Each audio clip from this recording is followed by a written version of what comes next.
අපේ රටේ මිනිස්සුන්ගේ පොඩි විශේෂ දෙයක් තියෙනවා. ඒ තමයි අපේ මහ පොළොවේ සාරය ගැන අපේම රටේ දැනුම් සම්මාරය ගැන විශ්වාස කරන්න බොහෝ පිරිසක් ටිකක් මැලිකමක් දක්වනවා. සමහර අය බොහෝ දේවල් පස්සේ ගිහිල්ලා අවසානයේ තමයි අපේම දැනුම් සම්මාරයේ අපේම සාරයේ වටිනාකම අවබෝධ කරගන්නේ. S2 කියන්නේ අපේ ජීවිත කාලේ පුරාම අපි පරිස්සම් කරගත යුතු වස්තුවක්. අපි ආදරය කරන කෙනෙක්ට උනත් කියන්නේ S2 වගේ පරිස්සම් කරගන්න ඕනේ කියලා. අන්න ඒ වගේ මේ S2 පරිස්සම් කරන ඇස්වෙදකමින් ලෝකයේම කියවන නමක් තමයි වටද්දර ඇස්වෙදකම. වටද්දර වෙද පරම්පරාව. අද ලංකා වොයිස් TV මැදිරියේ අපි විශේෂ කතා බහකට එකතු වෙනවා. ඒ පරම්පරාවේ 6 වෙනි පරම්පරාව නියෝජනය කරන අපේ ගෞරවනීය ස්වාමින් වහන්සේ වේයන්ගොඩ වටද්දර ශ්‍රී සුමනාරාම විහාරාධිපති අක්ෂිරෝග පිළිබඳ විශේෂඥ වෛද්‍ය ජාත්‍යන්තර පාරම්පරික වෛද්‍ය විශ්වවිද්‍යාලයේ කුලපති මහාචාර්ය මායිමුලේ නන්දාරාම ස්වාමින් වහන්සේ අපේ ආමතුරුනේ බොහොම ගෞරවයෙන් ඔබ වහන්සේ පිළිගන්නවා ලංකා වොයිස් TV මැදිරියට. අපේ ආමතුරුනේ මේ දවස්වල සහ මේ කාලවකවානුවේ අක්ෂිරෝග පිළිබඳ බහුලව කියවෙනවා අපිට දකින්න අහන්න ලැබෙනවා. ඇත්තටම අක්ෂිරෝග කියලා කියන්නේ මොනවද? ඔව් ඇස් රෝග කිව්වම ඉස්සර කාලේ නම් හුඟක් අපිට දකින්න ලැබුණේ මේ සුද ආපුව. ඇස් වල සුද ඇවිල්ලා ඇස් නොපෙනී යන රෝගය. නමුත් අද මේ වෙනකොට ඊටාම දුරට ගිහින් තිනවා ඒ රෝගාබාධ. මොකද අපි කන බොන දේවල් විස. ඊළඟට අවුව.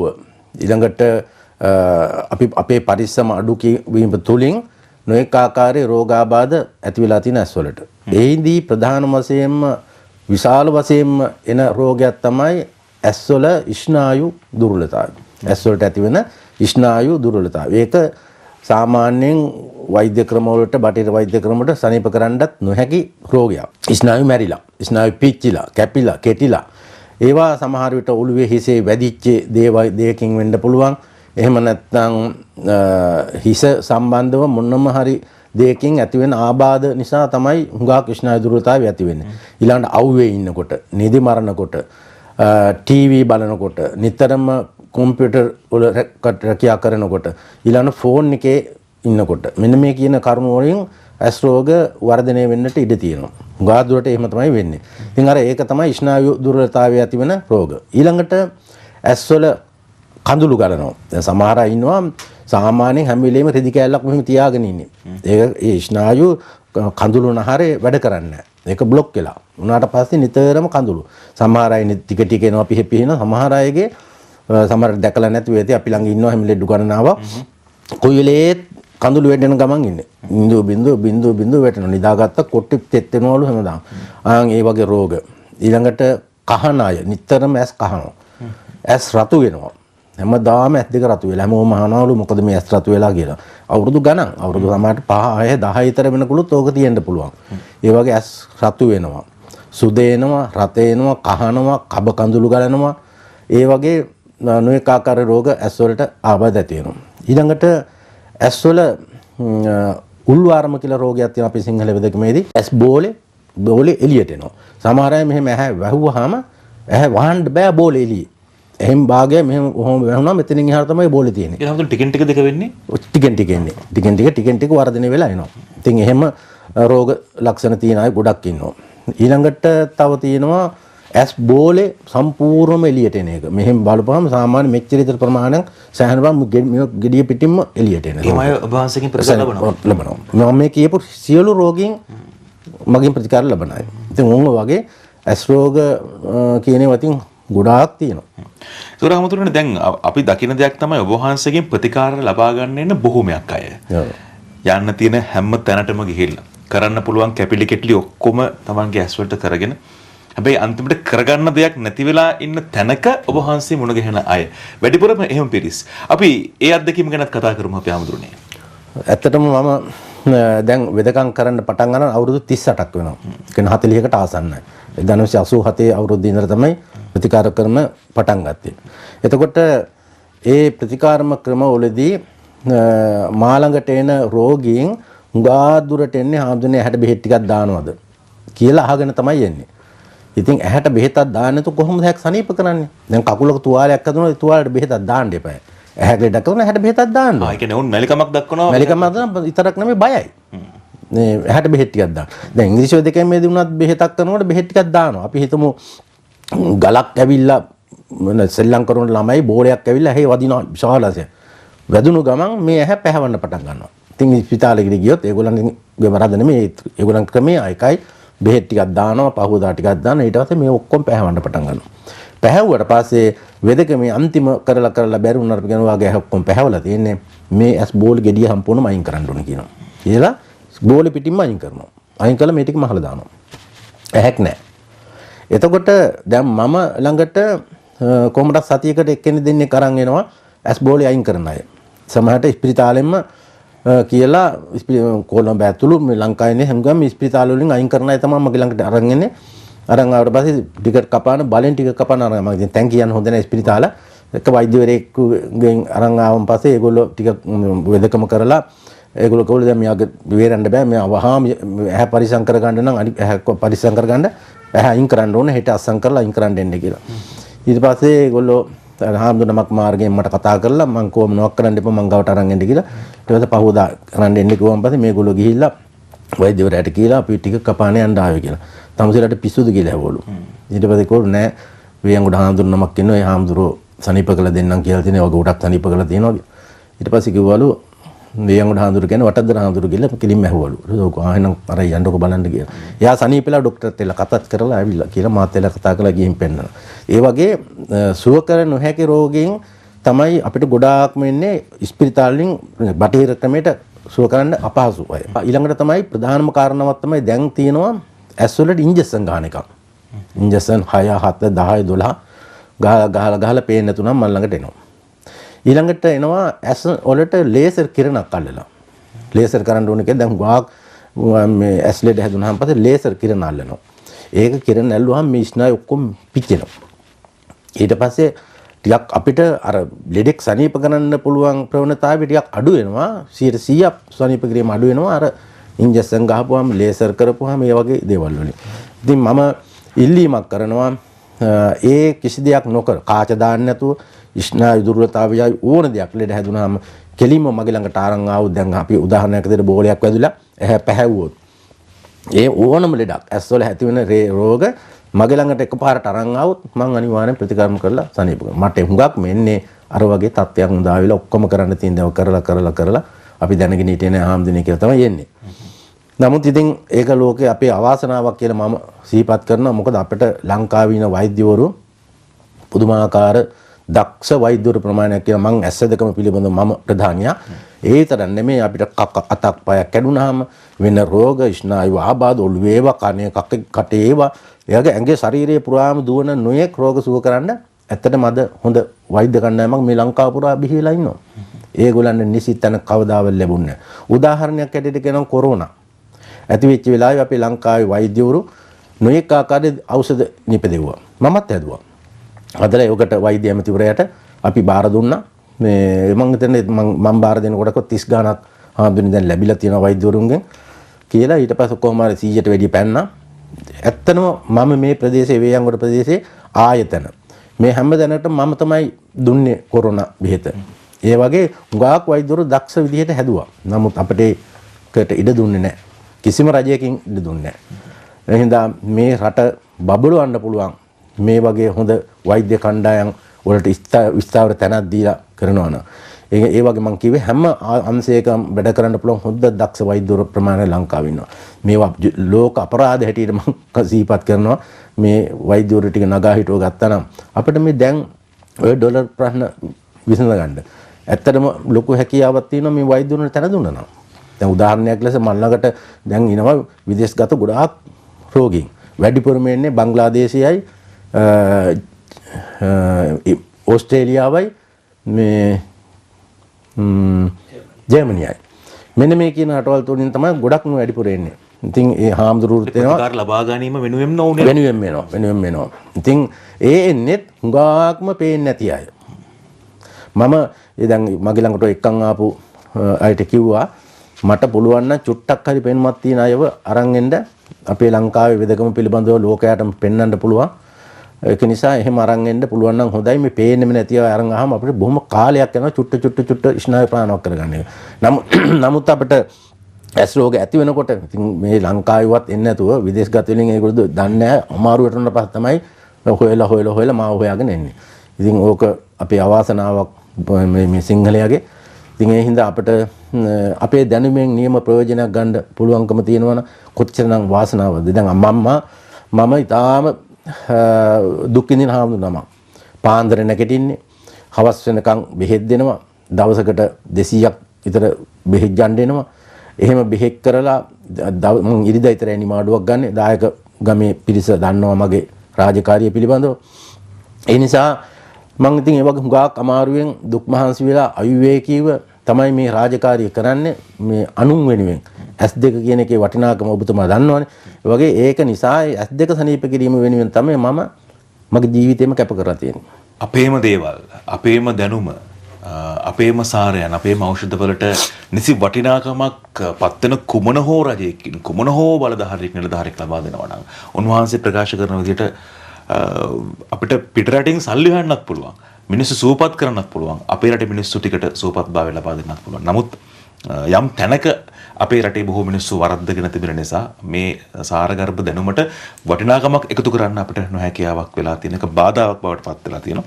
අපි විශ්වාස කරන අපේ හැමෝටම ඉදිරි කාලවකවානුවේදී හෝ මේ තත්ත්වය වෙනස් වෙයි කියලා. මගේ ඊළඟ ගැටලුව කණ්ණාඩි දැමීම ගැන.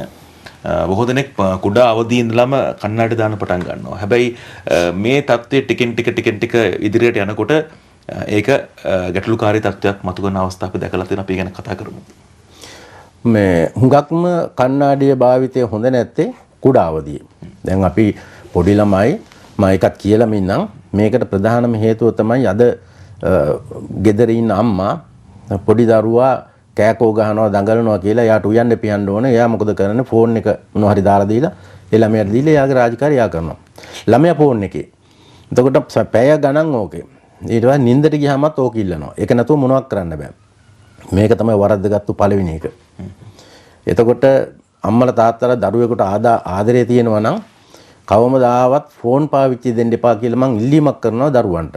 ඒක තමයි ප්‍රධානම කාරණාව. ඊට පස්සේ හැමදාම කම්පියුටර් වලම වැඩ කරන මුළු උදේ ඉඳන් හැන්දෑව වෙනකම්ම බොහොම කම්පියුටර් අවිවේකීව කම්පියුටර් දිහා බලාගෙන ඉන්නවා නම් ඒකත් ස්නායු නැති වෙන්න හේතුවක්. ඊළඟ දරුවන්ට කණ්ණාඩිය දෙන්නේ ඉස්ලාමයේ මේ රෝගේ දුර පේන්නේ නැති එක. මම මේ කතාව අහගෙන ඉන්න දරුවෝ ඉන්න අම්මලා තාත්තලා හොඳට කල්පනා කරලා බලන්න එහෙම නෙමෙයි දුනේ කියලා. දරුවන්ගේ ඇස් පේන්නේ නැති එක සිදු වෙන්නේ ඉස්ලාම දුර පේන්නේ. ඊට පස්සේ කණ්ණාඩිය ඊට පස්සේ ඉතින් දැර පේන්නේ නැහැ කියලා ටිකක් ඉස්සරහට ගෙන් පුටුව තියලා ගුරුවරයාගෙන් ඉගෙන ගන්නවා. එහෙම ටිකක් කල් යනකොට ඒකක් පේනව අඩු වෙනවා. ඊට පස්සේ කණ්ණාඩියක් අරන් දෙනවා. ඒ කණ්ණාඩිය දාන්න පටන් ගත්තට පස්සේ හොඳට පේනවා. අවුරුද්දක් අමාරක් පේන යනවා. එතකොට අර කණ්ණාඩියට පේන්නේ නැතුව යනවා. ඊට පස්සේ ආයි වෛද්‍යවරයෙක් හම්බෙලා බලපුවම මේ කණ්ණාඩිය බෑ මේක කාච මාරු කරන්න ඕනේ කියලා ඒක වෙනත් කණ්ණාඩියක් දෙනවා. ඊට වැඩි ඝනකම් කණ්ණාඩියක් පවර තියෙන එක. ඒකත් සෑහෙන කාලයක් පාවිච්චි කරන ඒකට පේනවා. ආයෙ කාලයක් යනකොට ඒකට පේන්නේ නැතුන. ඔහොම කණ්ණාඩි 4-5ක් ගියාම පස්වෙනි කණ්ණාඩිය විතර යනකොට බෝතල්ලඩිය කියලා තියෙන ලොකු ඝනකම් තියෙන කණ්ණාඩියක් දෙනවා. ඒක පාවිච්චි කරන යනකොට වෛද්‍යවරු කෙනෙක් මගේ ළඟට එනවා මේ ලෙඩුමයි මේ කියන්නේ. ඒගොල්ලන්ට කියලා තියෙනවා ඔයාට තව මාස 4යි ඇස් දෙක පේන්නේ. මාස 4ෙන් දරුවාගේ ඇස් දෙක අන්ධ වෙනවා. සනීප කරන්න මේක මුළු ලෝකෙ කොහි කරකට ගියත් පුළුවන් කමක් නැහැ. සනීප කරන්න බෑ. ඒක නිසා මේක ගැන කරන්න දෙයක් නැහැ. අපිට මේ අන්තිම කණ්ණාඩි දෙන්න කියලා දුන්නා කියලා ළමයි අම්මලා තාත්තලා දෙමව්පියන් ළඟට අඬාගෙන ඇවිල්ලා තියෙනවා. නමුත් මම බාර ගන්න මන් ළඟට එන සියලුම දරුවන්ට කණ්ණාඩි පාවිච්චි කිරීම මම සම්පූර්ණයෙන්ම අයින් කරනවා. ආපු ගමන් කණ්ණාඩි ගලවනවා. කණ්ණාඩි ගලවලා තමයි මගේ ප්‍රතිපන්තිය කරන්නේ. එතකොට ඒකෙදි මම හැට තවන්න බෙහෙත් දෙනවා. වටේ ගන්න බෙහෙත් දෙනවා. ඔලුවට තෙල් වර්ග මම හදලා තියෙන ස්නායු ප්‍රාණවත් කරන තෙල්. ඒවා තාම වටින තෙල්. ඒවා මේ ලංකාවේ කොහෙවත් නැහැ. අපේ පරම්පරාවේ විතරයි තියෙන්නේ.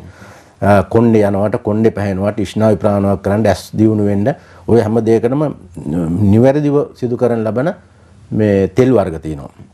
ඒ තෙල් හදන්න ඉතාම වෙහසක් මහන්සියක් දරනවා මම. මම අදත් කවදාත් පින් දෙන මගේ දායක අයට මගේ ගමේ වටද්දර ගමේ උදව් කරන මිනිස්සු ටික දායක පිරිස. තරුණ ළමයි, අම්මලා, තරුණ කාන්තාවෝ, පිරිමි දරුවෝ ඔය හැම දිනෙකම මම එක දුරකථන මුතුමත් දුන්නු ගමන් විශාල ප්‍රමාණයක් වෙනවා 40ක් 50ක් ඇවිල්ලා මගේ රාජකාරිය කරන්න මට ලොකු සහයෝගයක් දක්වලා මම ඒගොල්ලොත් එක්කලා මේ බෙහෙත් ටික නිපදවනවා. මම ඉරිදා කරනවා, විවේක ඇති විච් වෙලාවට කරනවා. ඉතින් ඒ විදිහට කරනවා. ඉතින් ඒ වගේ බෙහෙත් නිපදීමේ කටයුතු වලට මට උදව් කරන මම අපේ අයට පින් දෙනවා. ඊළඟ කාරණාව තමයි මට බෙහෙත් හදා ගන්නකොට මගේ ළඟ ගෝලියෝ 13 දෙනෙක් ඉනවා හාමුදුරුවරු මම හදාගත්ත. ඒ අයට මම අධ්‍යාපනය ලබා දෙන අතර අපේ પરම්පරාවක ගන්න පුළුවන් විදිහට මම ඒ අයටත් වෙදකම ටික ටික පුහුණු කරගෙන යනවා. ඒ අයගෙත් සහයෝගයෙන් මම ගන්නවා මේ කටයුතු වලට. ඒ වගේම ඒ දරුවෝ ඉන්න හුඟක් ඈත අනුරාධපුර පැත්තේ, මහියංගන හසලක පැත්තේ වගේ ඉතාම දුර පළාත්වල ඉන්න දරුවෝ ඉන්නේ. ඒ අයගේ අම්මලා තාත්තලා අපිට ඒ පැත්තේ තියෙන බෙහෙත් ඖෂධ අරන් ගෙනත් දෙනවා. එහෙම නැත්නම් මම අපි විවේක තියෙන දවස්වලට ගිහිලා ඒ බඩු අරන් එනවා.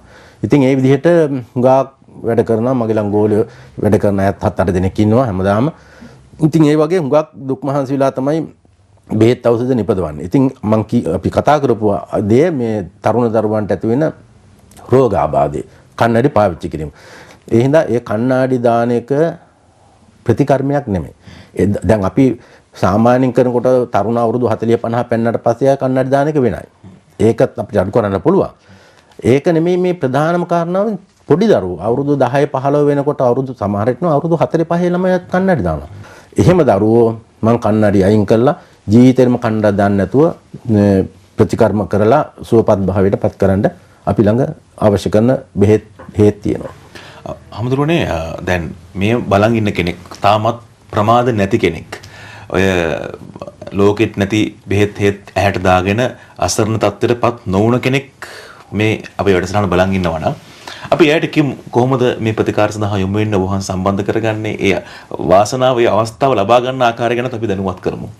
දැන් මම මගේ පන්සලේ ප්‍රධාන තැන මම ඉරිදංගහරොද නැතුව අනික හැමදාම වේයන්ගොඩ වටදර පන්සලේ ඇස්වැදකම කරනවා. එතකොට ඒ බලන් ඉන්න ඕනම කෙනෙකුට කියන්නේ ප්‍රතිකර්ම අර කාච දාන්න නැතුව ඉන්ජෙක්ෂන් ගන්න නැතුව ලේසර් කරන්න නැතුව ආවොත් 100%ක්ම මට පැහැදිලිව ඇහක් බාර ගන්නවා මං කියලාම.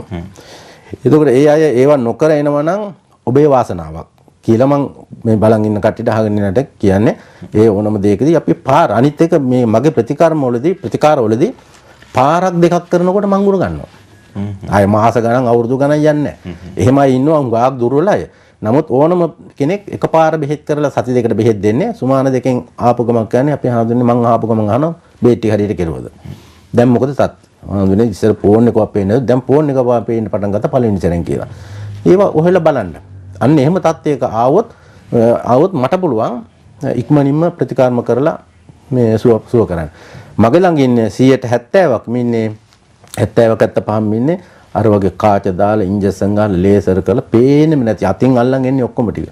කරන්න දේ ඔක්කොම දැකලා දැන් නම් ඔයා මේ ගෙදර අර යන්න මෙයාට ආයේ මොනවත්ම නැහැ කරන්න දෙයක් නැහැ. ස්නායු මැරිලා දැන් තියෙන්නේ. කීන අය තමයි ඔක්කොම ඉන්නේ. ඔක්කොම කියන්නේ 75ක් විතර ඉන්නේ ඒවා.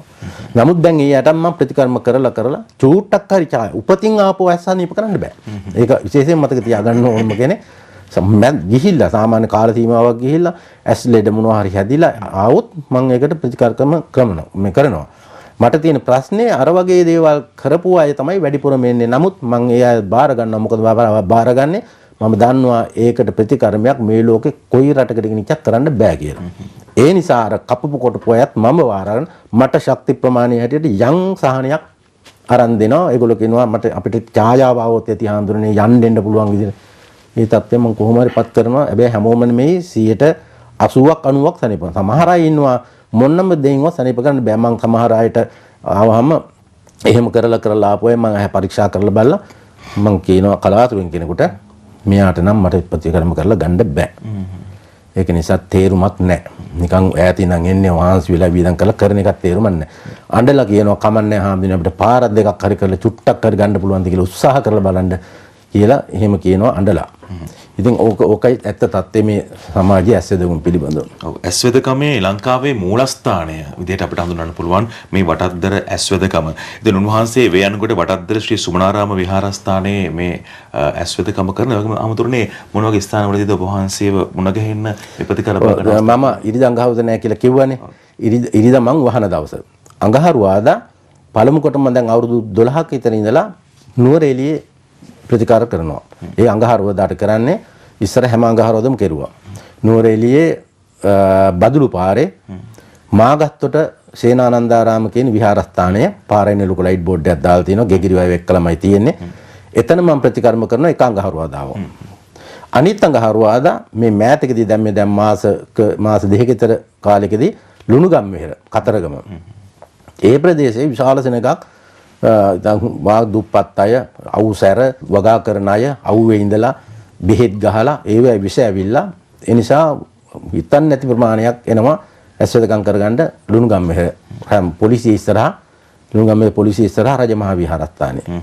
ඉතින් එතනට අඟහරුවාදාක් නුවරඑළිය එක අඟහරුවාදාවක් ලුණුගම්වෙහෙර. ඔය දෙකට අඟහරුවාදා තුළ ඒ පැත්තේ අයට එන්න පුළුවන්. අනිත් දවසට මම වේයන්ගොඩ බටද්දර පන්සලේ තමයි ප්‍රතිකර්ම කරන්නේ. හොඳයි. දැන් මේ ජාත්‍යන්තර පාරම්පරික වෛද්‍ය විශ්වවිද්‍යාලයේ කුලපති ස්වාමීන් වහන්සේ වශයෙන් ඔබ වහන්සේ කටයුතු කරනවා. ලෝකයේම ඉන්න පිරිස් එනවා මෙහි අධ්‍යාපනය හදාරන්න. අපි එහි වැදගත්කමත් මතක් කිරීමක් කරමු. ඔව්. දැන් අපි ඒක මෑත කාලේදී පටන් ගත්තේ. පටන් අරගෙන දැන් ඒක සම්බන්ධ කරගෙන යනවා රටවල් ගණනාවක්. රටවල් 30 ගානක විතර සම්බන්ධකරණයක් කරගෙන යනවා. ඒ වගේම අපි ඒ අධ්‍යයනීය කටයුතු හැම අංශයකම රෝගාබාධ වලට පුහුණු කරන දේශන දෙන කටයුතු සිද්ධ කරගෙන යනවා. අපි ඒකේ වෛද්‍ය මණ්ඩලයක් ඉන්නවා. විශාල මණ්ඩලයක්. ඒ වගේම ඒකේ නිලතල දරන අපි හොඳ දක්ෂ වෛද්‍ය ප්‍රමාණයක් ඉන්නවා. ඉතින් ඒ ඔස්සේ අපි මේ පැත්තනොත් මම ඇත්තටම බොහෝම අයුවේකයි මට යන්න එන්නවත් වෙලාවක් නැති තත්වයක තියෙන්නේ. මම දුරකථනයෙන් හරිය සම්බන්ධ වෙලා ඒවට උපදෙස් දෙන ඒවා කටයුතු කරනවා. අනික අපේ වෛද්‍ය මණ්ඩලයේ කටයුතු කරගෙන යන්නේ. ඉතින් ඒ ජාත්‍යන්තර පාරම්පරික වෛද්‍ය සභාවෙන් තමයි අපි කරන්නේ. ලංකාවෙත් වෛද්‍ය සභා කීපයක් අපි ඇති කරලා තියෙනවා. දැනට අවුරුදු 10 15ක ඉඳලා ඒ හැමදේම ඇති කළේ මේ අපේ මේ වෛද්‍ය නොඑක ආකාරයේ රෝග සුව කරන වෙද මහත්තුරුන්ට යම්කිසි තැනක් දීලා ඒ අයගේ හැංගෙවිලා තියෙන මේ දක්ෂතාවයට යම් ප්‍රතිකර්ම කරලා සුව කරන්නට පුළුවන්කම ලබා දීම.